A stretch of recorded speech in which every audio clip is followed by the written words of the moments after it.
진화하는 자연의 시공간적 연기 구조와 중도.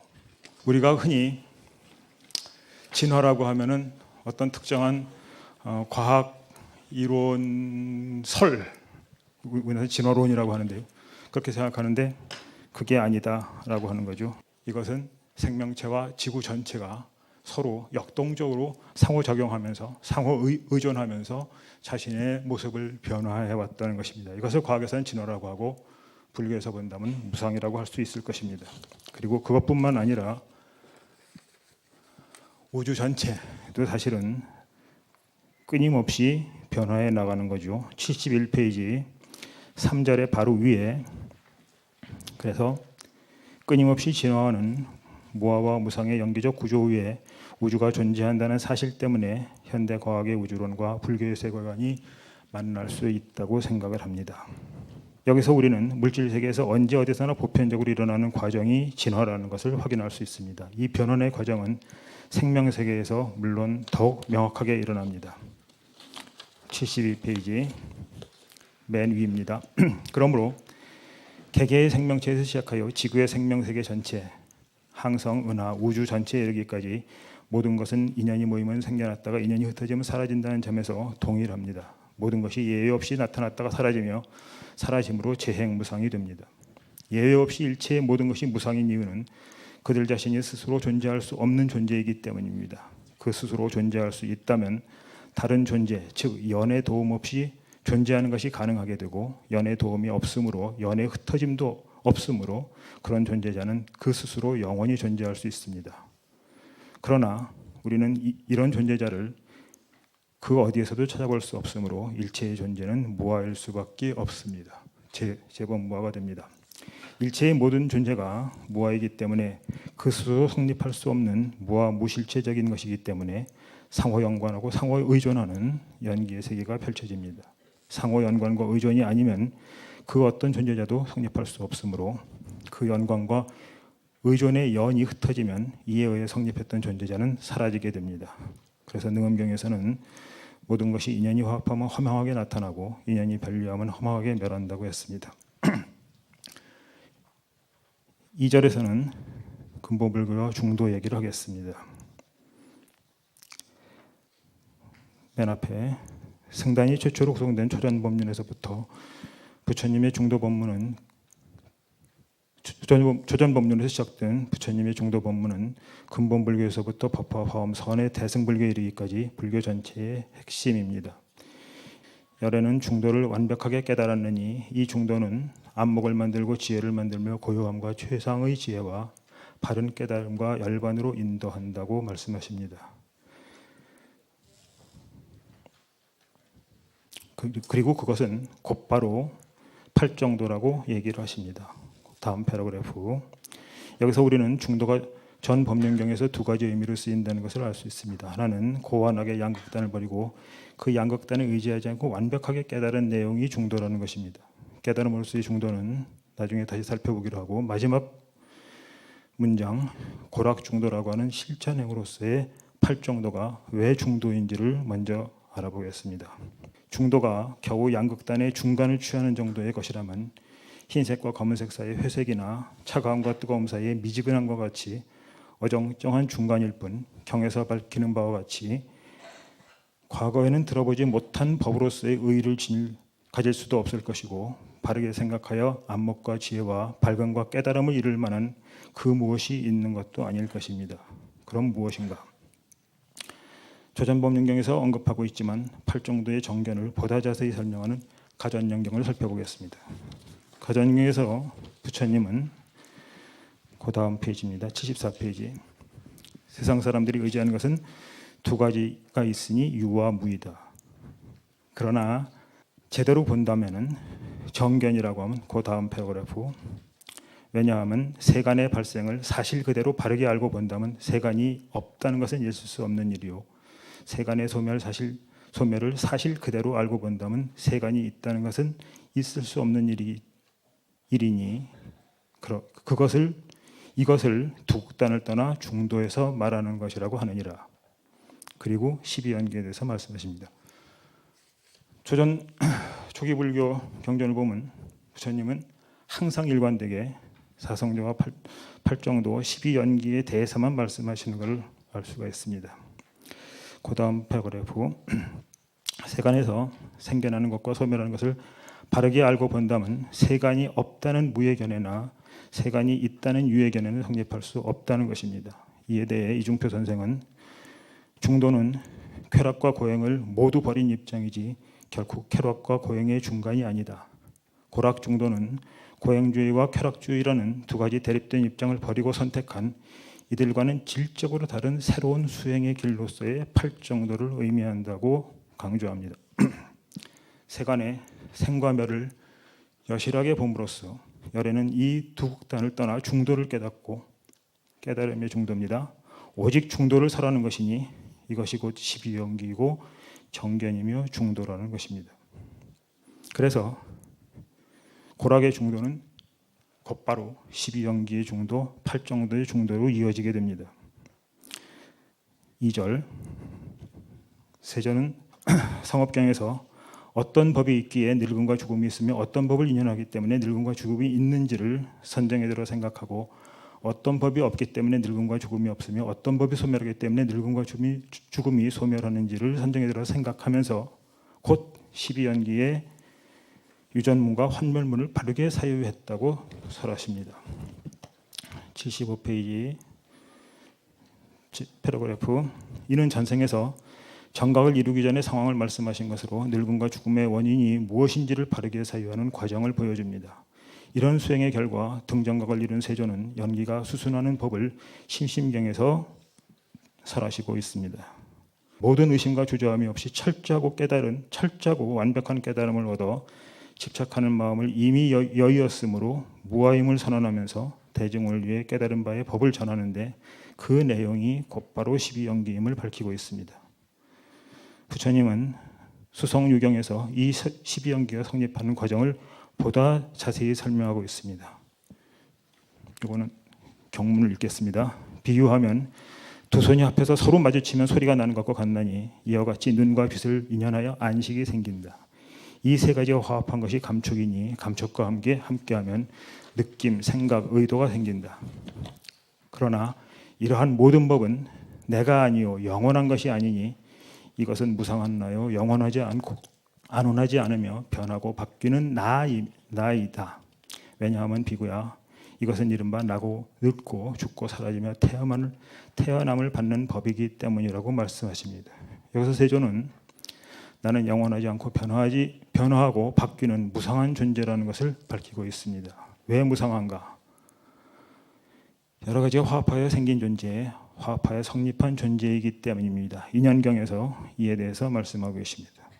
이것이 있기 때문에 저것이 있고 이것이 일어나기 때문에 저것이 있는 것이어서 저것이라는 것은 단지 이것의 인연으로 인한 것일 뿐 아무런 실체가 없다는 것입니다. 이로써 불교의 제1원리인 재범무아가 성립하게 됩니다. 노경에서 마하부추라 존재는 일체의 존재가 무아임에도 불구하고 성립한다는 것을 갈대의 비유를 들어서 설명을 합니다. 너무나 잘 알려져 있는 거니까 세 번째 줄, 서로 의지해야 갈대가 서게 된다. 그리고 곧바로 이거를 색이 명색을 인연하는 것도 또한 이와 같아서 서로 의지해야 나서 자라게 된다고 말씀하십니다.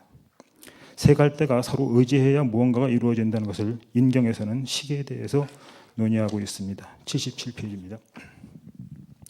두 가지 법이 있다. 어떤 것이 두 가지인가? 눈과 빛깔. 이것이 두 가지다. 눈과 빛깔을 인연하여 안식이 생기고 이 세 가지가 화합한 것이 촉이며 촉과 함께하여 느낌, 생각, 의도가 생기기 때문이다. 여기서 눈과 빛과 안식에 의해 촉이 성립한다고 하면서도 촉의 실체를 인정하지 않는 것이 어떻게 가능한가 하는 문제가 생깁니다. 이 문제의 세존은 업보는 인정하지만 불멸의 자아는 인정하지 않고 있습니다. 불타교설의 전체적인 맥락에서 굉장히 중요한 의의를 지니고 있는 제1위 공경을 살펴보겠습니다. 첫 번째 패러그래프만 읽겠습니다. 모든 비구들아, 눈은 생길 때 오는 곳이 없고 소멸할 때도 가는 곳이 없다. 이처럼 눈은 실체가 없이 생겨나고 그렇게 생겨났다간 다시 모두 소멸하고 마나니 업보는 있지만 짓는 자는 없다. 이 의미 소멸하고 나면 다른 의미 이어진다. 이게 불교에서 말하는 윤회입니다. 다만 그다음에 생략하겠습니다. 마지막 패러그래프 문장, 이것이 있기 때문에 저것이 성립한다는 업보는 있지만 저것은 오직 이것에 의해 성립하는 것일 뿐 실체는 없기 때문에 저것이라는 작자는 없다는 것입니다. 그래서 무아가 됩니다. 지금까지 살펴본 근본불교의 교설이 대승불교의 근간이 되는 용서보살의 중론과 어떻게 연결되는지를 살펴봄으로써 근본불교와 중론의 사이의 중도에 관한 논의가 자연과학적으로 어떤 타당성이 있는지를 논의해 보겠습니다. 중론의 내용 중에서 불일불이하고 불생불멸만을 다뤘습니다. 78페이지 밑에서부터 두 번째 줄 타경에 관한 이야기가 나옵니다. 그래서 사실은 초기 경전에서의 내용을 논리적으로 만들어 놓은 것이 중론이라고 하는 이야기를 제가 지금 하고 싶은 겁니다. 타경의 예를 들고 그 다음에 그거에 대한 용서보살의 중론 예를 들겠습니다. 마지막 문단입니다. 상경과 단견에 대해 용서보살은 중론의 관법품과 관유품에서 다음과 같이 말합니다. 만일 사물이 연을 따라 생한다면 그것은 인과 같은 것도 아니고 다른 것도 아니다. 그러므로 실상은 단멸하는 것도 아니고 상주하는 것도 아니다. 동일하지도 않고 다르지도 않으며 상주도 아니고 단멸도 아니다. 이것이 여러 부처님이 교화하신 감로의 맛이다 라고 말씀하십니다. 용서보살의 설명에 의하면 상주와 단멸이 성립하지 않는 것은 일체의 법이 연을 따라 생하기 때문이니 세존이 상과 단의 양극단을 떠나 오직 연기를 설하신 이유가 여기에 있을 거라고 이해합니다. 용서보살은 인과의 일이 문제를 다루는 관인연품에서 이렇게 말씀하십니다. 원인과 결과가 동일하다는 것은 결코 옳지 못하다. 원인과 결과가 다른다는 것도 또한 옳지 못하다. 만약 원인과 결과가 동일하다면 생겨나게 하는 것과 생겨나는 것은 동일한 것이 된다. 원인과 결과가 다르다면 원인은 원인이 아닌 것과 동일한 것이어야 된다. 19개는 원인과 결과에 대해서 일이나 이의 사상을 취하는 입장이 성립될 수 없다는 것이고 20개는 그 이유를 설명하고 있습니다. 일이란 원인과 결과가 동일하다는 인과 동일의 입장이고 이란 원인과 결과가 다르다는 인과 차별의 입장입니다. 부처님 제세 당시 육사외도의 주장도 여기에 관련된 것이 많이 있죠. 상주하다가 그 다음에 두 패러그래프는 읽겠습니다. 상주한다거나 동일하다는 것은 자성이 있다고 생각하는 오류이며 단멸한다거나 다르다는 것은 인과 부정의 오류입니다. 자연세계는 상주나 동일도 아니고 단멸과 다름도 아닌 중도적인 연계의 세계라는 것을 보여줍니다. 인과 과는 아무 관계가 없는 두 개의 개별적인 사건도 아니지만 인의 자성이 과에 그대로 이어지는 상속 동일의 사건도 아니라는 것을 자연세계 곳곳에서 확인할 수 있습니다. 진화가 그것이죠. 그래서 세존은 상주 단멸과 동일 다름의 양극단을 떠나 오직 중도 연기를 설하고 계십니다. 자연세계에서 나타나는 이 과정을 과학에서는 진화라고 하고 불교에서는 무아이고 무상인 존재자의 불일불이하고 불상부단한 중도 연기라고 하는 것 같습니다. 이는 윤회에 대해서도 마찬가지입니다. 자아가 전변한다고 믿는 세속적인 윤회관은 자아의 실체성을 상정함으로써 상주 동일의 오류를 범합니다. 전변하는 전체, 상호 의존하는 전체 세계의 일부를 떼어내서 실체성을 부여함으로써 자아가 전변한다고 착각하는 전도된 시각입니다. 이와 달리 불교의 윤회관은 연기의 시공과정 구조 안에 있는 생명의 그물막 속에 존재하는 자아를 상정합니다.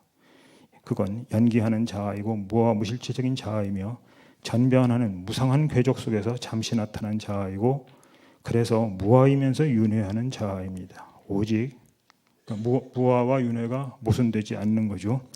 오직 중도 연기가 있을 뿐 다른 무엇은 없다고 이해해야 될 것 같습니다.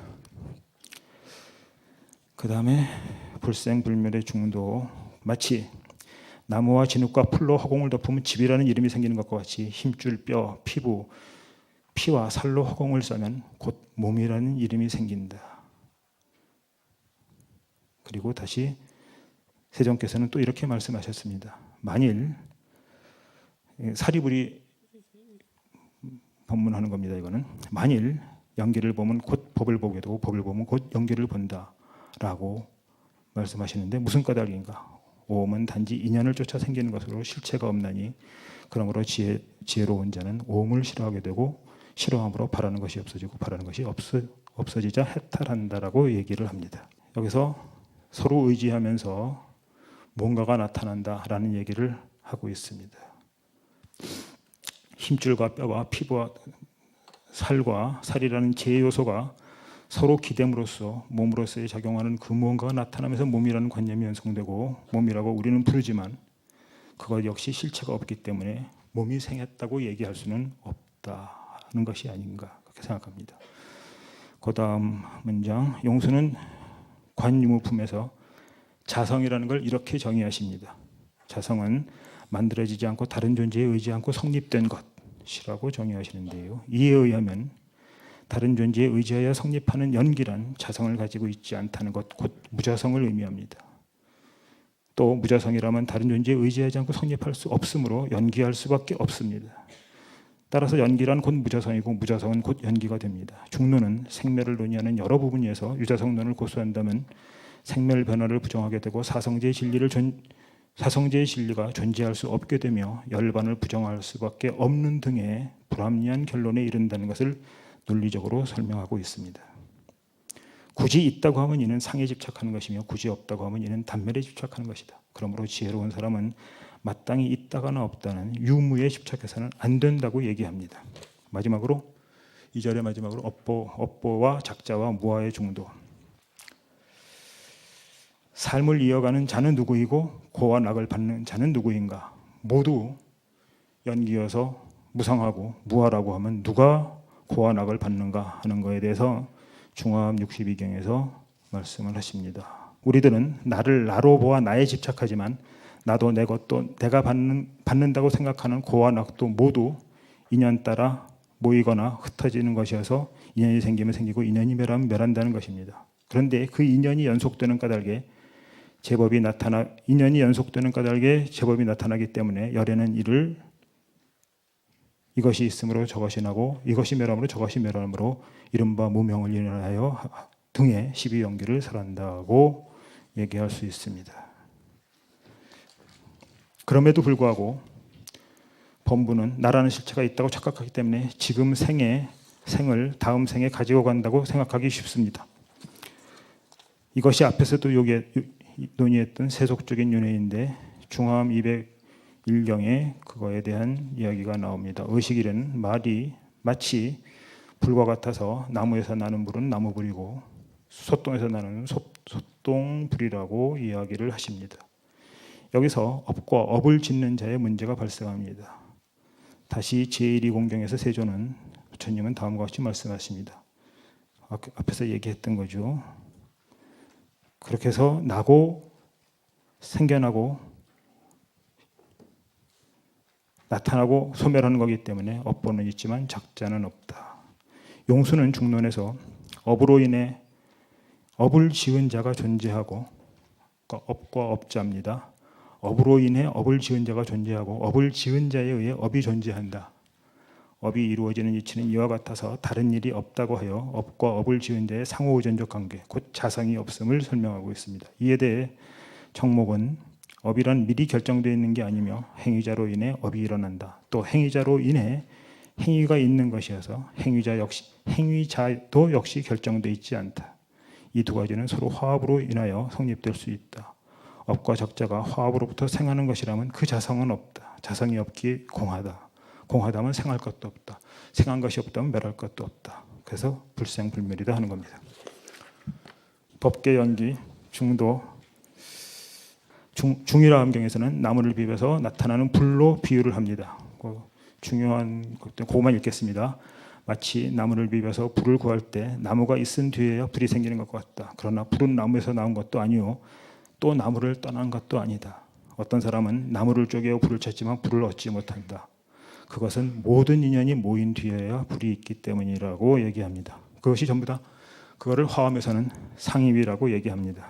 마지막으로 쌍차쌍조하는 색공의 중도와 자연세계 공이 파하여 색이 되고 색이 파하여 공이 됨으로써 스스로를 파하여 전적으로 다른 것이 됨으로써 완벽하게 서로 일치하는 상호 동일성의 상징입니다. 이렇게 서로 파하면서 동시에 품으니 쌍차하면서 쌍조하는 중도가 성립합니다. 화엄의 일조 두순스님은 법계상관의 제1관이 진공철상관에서 명공직색관, 회색규공관, 색공무회관, 민절후의관을 설합니다. 이거 굉장히 길게 좀 해야 되는데 사실은 시간이 없어서 저도 이 정리를 제대로 다 여기다 못 썼습니다. 화엄의 삼조 법정은 색과 공에 숨고 드러나는 네 가지 의미를 진공 사이에서 공즉시색, 색즉시공, 쌍조하는 구존, 쌍차하는 구민이라고 설명을 합니다. 그래서 이것만 딱 얘기하고, 그러니까 색즉시공, 공즉시색이 반야심경에서 그 짧은 경에서 두 번이나 강조해서 나오는데 그건 결국 같은 말이 절대로 아니다라고 하는 거죠. 화엄의 논사들의 논리에 의하면은 색즉시공은 색이 사라지고 공이 나타나는 거고, 공즉시색은 공이 사라지고 색이 나타나는 겁니다. 색즉시공으로 색이 사라지고 공이 나타나기 때문에 색이라고도 할 수 없고 공이라고도 할 수 없지만 색즉시공에서 공이 살아나고 공즉시색에서 색이 살아나기 때문에 색이기도 하고 공이기도 하고 색과 공이 동시에 살아난다. 이것이 중도다라고 하는 것이 화엄의 논리가 됩니다. 시간 관계상 여기서 마치겠습니다.